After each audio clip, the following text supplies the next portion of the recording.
Montreal couldn't hang that. I'm the scat man. Live at I'm the scat man.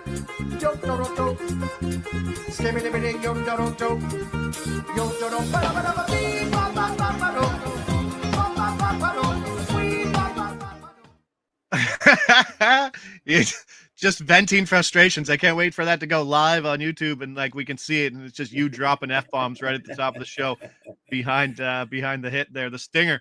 Welcome to NHL Puck Prop. All right, take two. Oh, that's it. Take two. Start over, Mick. Start over. Done. Puck Props presented by Sports Interaction. I like hitting that 80% on those. Not so good. Not so good. Good morning to the pumpers there in the chat. It's Wednesday. A 3-pack of games after a 4-pack of games last night. The man whose job is to be paid to talk about these moments is Carlo Colaiacovo, who his phone is still buzzing from every neighbor on his street wanting to talk about the Leafs. I wish you could put like a notification on your phone. You know how your phone says you can mute certain things. Silence or notifications are on silent for certain people. I just want a message to go back, like an automated message to go back to people that text me about the Maple Leafs losses and say, I don't care. I don't care what you have to say about Maple Leafs losses. I see it. I hear it. I talk about it nonstop. Everything people are texting me and venting their frustrations for is sort of the same way I feel. I feel it and I see it. So, but it's amazing. After a game like last night, literally almost every contact in my book is sending me, or in my phone is sending me a comment. Oh, it's over. This group, they choke. It's like the Leafs lost game 7 and people already want to bury this team. And I'm like, it's game 5. They're still up 3-2 in the series. My -1.5 that I have 2.5 units on certainly wants this one to be wrapped up tomorrow. Yeah, no kidding. Right. But I'll be in the city tomorrow for the Jays game. And speaking of awful performances, like I'll be in the Rogers Center. Like the Fade Toronto SGP for Thursday night will probably be a good one. It's not a bad one. Yeah. Right. I don't know. Game 7's probably on the way. Oh, please, God. Please, I'm asking God, please don't do this to Maple Leafs fans. Please. I'm begging you. Don't. They've been tortured enough. They cannot go through another feeling like this. They can't. All right, so let's look at how the series has gone because we've been very positive, right? Yeah. Couple losses, OT wins. Love the way they played. Okay, this is a different team. This is a different feeling. They blew a 2-goal lead and a third-period lead in game 2 and won in overtime. Won a coin flip in overtime. They blew another third-period lead in game 3 and won in overtime. And we're saying, you know what? I still like their play in the third period. They allowed one shot. It went in.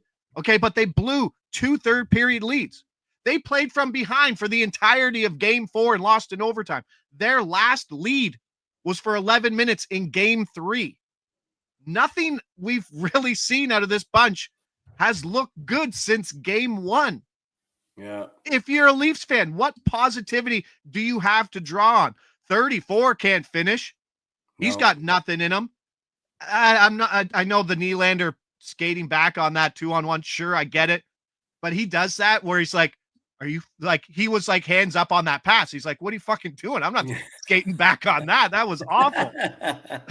And you see that. And we shouldn't be talking about, wow, how good this fourth line's been because it's got to be the other guys.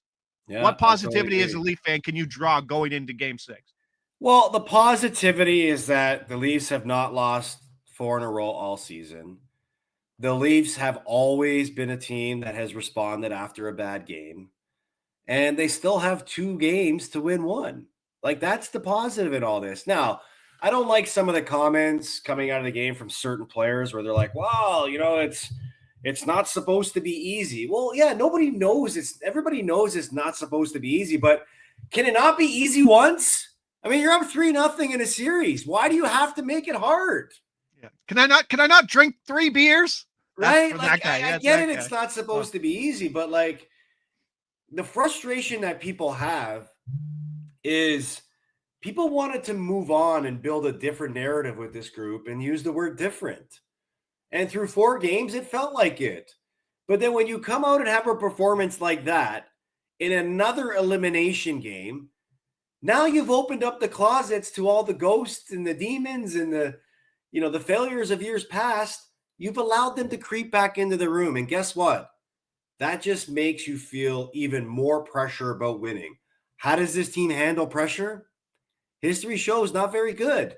So that's why people are feeling the way that they are. And for the players to deflect it, I understand they're trying to focus on the moment, but Maple Leaf fans have seen this story before. And I mean, I can't even fathom the idea of losing this way if they do. Some of the reaction from Leafs Nation if it happens. Yeah, it will be epic. And like, you're kind of like, it would be epic for guys like us who have to talk about it and don't really have much skin in the game, but jeez. I got some skin in this game. I would like them to close things out for a $750 payout. I'll take that. But you're a Berube guy. You know him very well. What does he bring to this situation now in his calm demeanor going to Ottawa for Game 6? Yeah, I think you nailed it. I think the one thing he's going to bring is he's going to bring a calm demeanor. He's not the guy to hit the panic button. He's not the guy to overreact to situations like this. He's the guy that sort of is the calming influence for this group, and is just going to help them understand that, hey, we just have to focus on winning one hockey game. And that's it. Go out. And I think what people want to see, if the Leafs lost yesterday and there was signs of an effort. I was going to say that, a little bit of effort or urgency, then yeah, okay, you sit there and say, we didn't get to bounce this game. Let's focus on the next one. But because they lost the way that they did, yeah, this is where a coach has to have an impact in a series, because the coach can't go out and play the game. The coach has to have the impact and just basically have the players believe in who they are and how they need to play. And let's hope that his calming influence will allow this team to find a level that we still haven't seen this team play at in these type of games. And I got to tell you right now, whoever scores the first goal in the next game is going to win the game. So it is imperative that the Maple Leafs find a way to get that first goal in that game tomorrow, because it's going to do a couple things. One, it's going to allow them to actually believe they can win this game. And two, it's going to take the pressure off them, because if they go down a goal, you've increased the pressure, you've allowed the building to take over, and all that doubt starts to get even bigger of recent history. What I tell my kids, 10U baseball, I don't think they get the message very well. Pressure is a privilege. And I say that and just picture like 12 kids like kind of not paying attention to a coach, and like one kid's listening. And it's like, yeah, they don't get it. But it is a privilege, I think. And it's a privilege that the Leafs players haven't really enjoyed or taken advantage of. You only get to be in pressure situations when you're doing things well. And they've had multiple times to take advantage, and they just don't. So sadly, didn't Alec Manoah say that about pressure? No, what did he say? No. What was he was pressure for tires. Yeah, pressure's for tires. Where is it? The air in his tires blew up after that. Yeah. All right, moving on. Kings, some quick stuff here. Did the Kings challenge in Game 3 cost them the series? I mean, I don't want to believe that, but clearly there's a lot of evidence that point towards that. Would you want to be the video guy? Like of all the video guys to be known, like I don't know his name, but in the circles, he might be the one. He might be the most infamous right now. Yeah. I mean, it's crazy that when you reflect on a series, you always look back and you say, okay, where did things turn? That was clearly a turning point for the Edmonton Oilers, because they found a way to win a hockey game that LA probably should have won, and it just turned a switch on for them, and they found a way. Now, I can't believe they went into LA and absolutely outplayed the LA Kings yesterday. Correct. And won. They won 3 in a row against LA.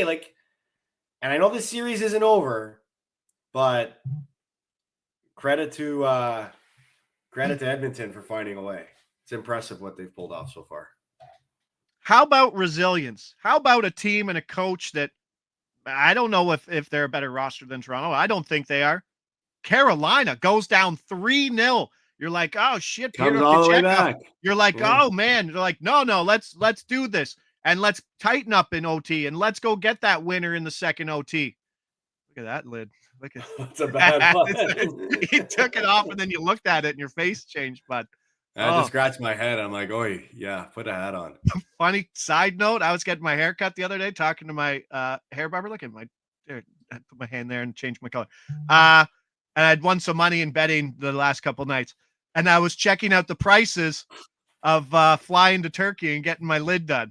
Come on, really? That's what I was checking. I'm like, how much does that cost? Let me see. $5,000, isn't it? Yeah, it's not crazy, right? It's $5,000 all in. Flight, hotel, procedure, no?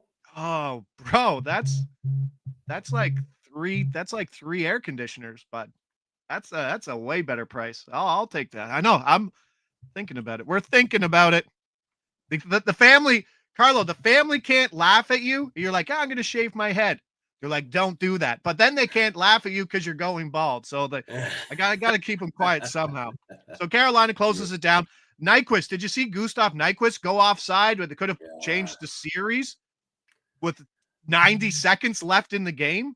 Buddy, you see the mistakes that people are making that either end up in goals against or cost the team in goals for.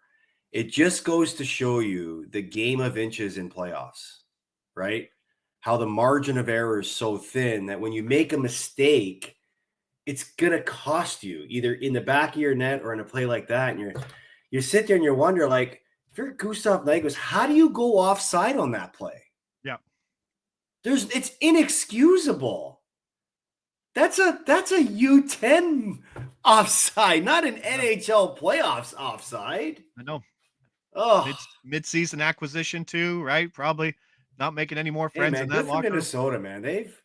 I feel really excited about this Minnesota team next year, like with the core that they've built and all the extra money they're going to have to spend now. And if they want to, try to rebuild that team, that's an exciting team to follow for the next couple of years, especially with Kaprizov leading the way.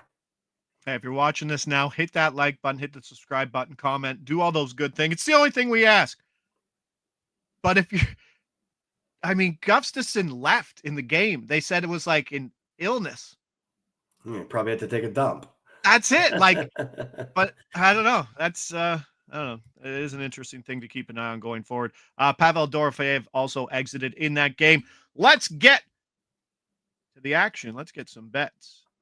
Yeah, hit those like buttons. There's people here. Wait a minute. We still haven't given out any bets. We've been on here for 14 minutes. Montreal, Washington. Washington, minus 200 favorite over under sitting at 6. Let's go. Montreal team total under 2.5, minus 120. And then to totally contradict myself, Ivan Demidov for a power play point at plus 360. I still don't think that Montreal has enough top end scoring to score on the road right now.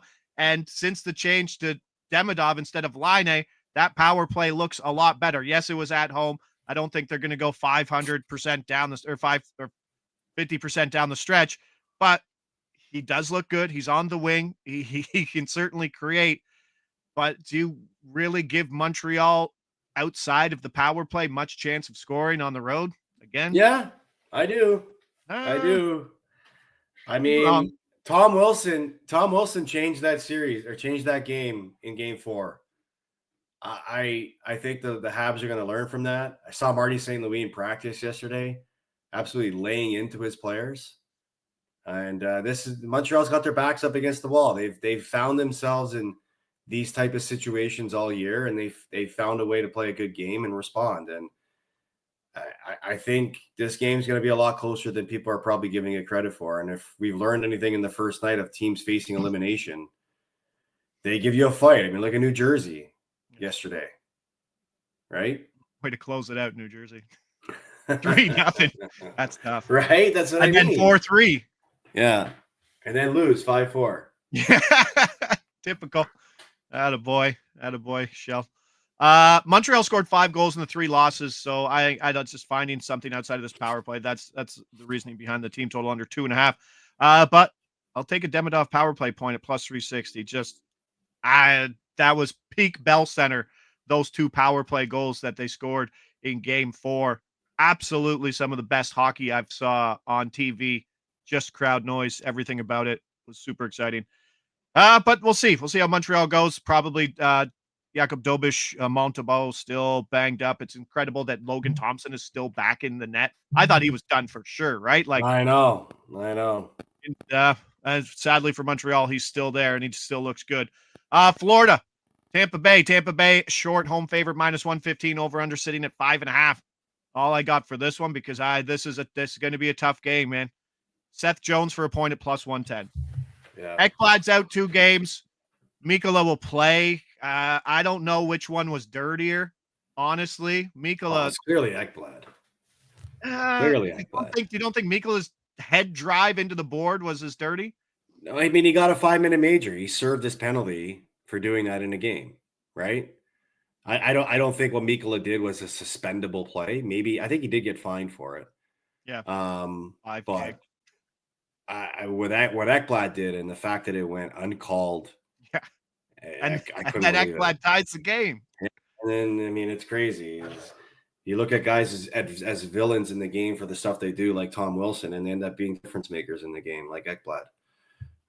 Pretty crazy. Hagel's out. Like there's a lot of moving pieces in this game, and now you talk about a fight. John Cooper will obviously get his team up, but how do you see this one going? Is this going to be another close game? I mean, I hope so. Gray comes back down 1-0. They score 2 goals in 11 seconds. You're like, game's flipped. And then they give up 2 goals in 11 seconds in the end of the third period. And the series is flipped. Crazy sequence, man. Crazy sequence of events that game. And that's it. Like you mentioned, like it shows you the difference of the game of inches. That's how quickly playoff hockey can change and series can change. I don't have a lot on this. I might have some stacks, but outside of that, this is just a really hard game to handicap. And you're seeing it with a coin flip in terms of the money line. Yep. And I think it's appropriate, right? I mean, Florida already went in and won 2 games earlier in this series in that building, so I don't think it feels like a road game for them. And Tampa, like, they need a big game from Vasi. They need a big game from Vasilevsky. It doesn't feel like he's been the guy that they've needed him to be so far. Agreed. And I think that's also the difficulty in it. Like, will you see, like, I know what his record is, like his shutout.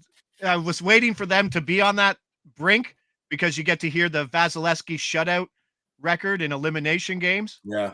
You don't get to hear it so much on the other side when he's about to be eliminated. And deflating. Talk about deflating those 2 goals, especially the Seth Jones one. But we could see plenty of penalties. We could see some guys in the box. Mikkola might have a target on his head as well. He might be out, so maybe some bigger minutes for this Florida defense that will be without Ekblad. So Jones jumps up to PP1. That's all I got for it. Other than that, I don't have much going on. It should be a battle. And hopefully for Carlos Pockets, we see that series go 6 games at least. Yeah, Tampa and Montreal. Win 1 more game, please. Thank you. St. Louis, Winnipeg. It's the home winning series. Winnipeg -180. Over under sitting at 5.5. Big time plus money to the over. I am going over 5.5 at +120. I know people want to be like, yeah, it's going to be a tight under game. Yeah, is this because you don't trust Hellebuck?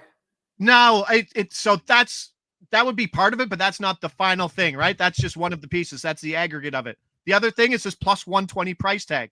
And the other thing is, look what happened in the Tampa Bay Florida game. Look at what happened in the the Tampa Bay Florida game finished 4-2. With right? all Like empty netters?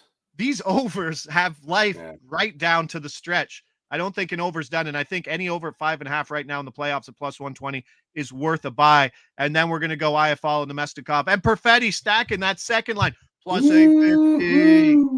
Gabe, our buddy Gabe Velarde's back. This line goes back. IFL and Domestikov are PP2. Perfetti still on PP1.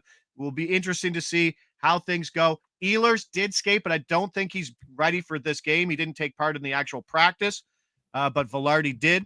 Hellebuck, 3-10 straight up in his last 13 playoff games for an .860 save percentage. Okay, sure.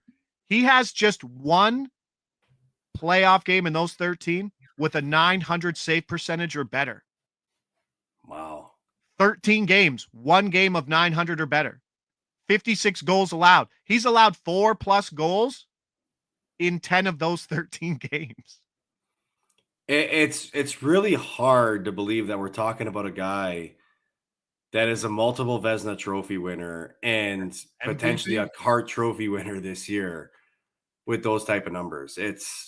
I still can't believe how there's like Connor Hellebuck is the Toronto Maple Leafs.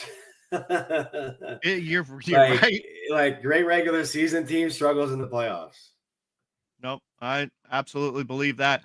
Like I said, Velarde's back. Ehlers skated. Home teams won each game.